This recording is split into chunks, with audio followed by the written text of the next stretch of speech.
Assalamu alaikum wa rahmatullah. Every Muslim has a story about the Prophet Muhammad, peace be upon him, that lives in their heart. This is mine. I am a young Muslim Somali woman. I carried the weight of trauma and pain, but I chose not to let it define me. Instead of bitterness, I chose forgiveness. Instead of despair, I chose hope. Instead of silence, I chose to share my truth, so my scars may become healing, not only for me, but for others. My faith began in Dugsi. The teacher's voice was stern, yet steady. Children recited Quran in unison. By Allah's mercy, I completed the Quran twice as a child, but I memorized without understanding, and slowly, the Quran slipped away. In America, my innocence faded. I was once a girl who carried silence. I stopped praying. I chased the world, parties, distractions, noise, but the emptiness stayed. Sin felt ordinary.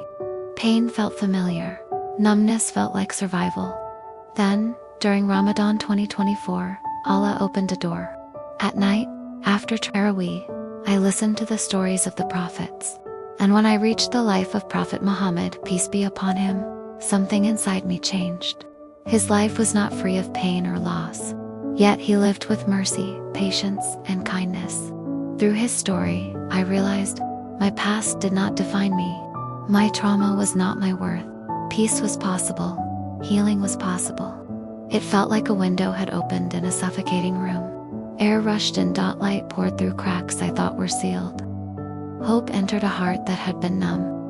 But hope also brought back memories. Resentment I had buried. Questions I never asked. Why didn't my family protect me? Why do children suffer? Why do the people we trust sometimes wound us? For a long time, I lived as if pain was my destiny. Until I realized they didn't know.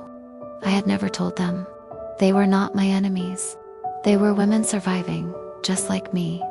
And that was the beginning of forgiveness. Not the easy kind, but the kind born through tears, silence, and surrender. I forgave them for what they could not give.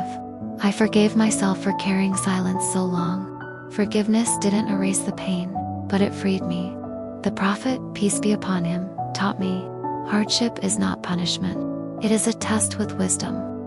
The Quran reminded me, indeed, Allah is with those who are patient. 2-153. Surely, with hardship comes ease.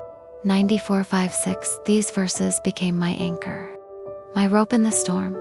My guiding light. I survived. And Allah knew from the beginning that I would, because He promised never to burden a soul beyond what it can bear. Quran 2:286. So I keep faith, and I share my story for one reason: to give hope. Let us honor the Prophet, peace be upon him, not only in words, but in action. Through love, through forgiveness, through compassion, through hope. If my story gives even one person hope, then I have honored him. Every act of kindness is a reflection of the Prophet. This is my story, but giving hope is bigger than me. Smile, forgive, help someone. Give hope to a stranger. One act of kindness can change a life. Wa assalamu alaikum wa rahmatullah.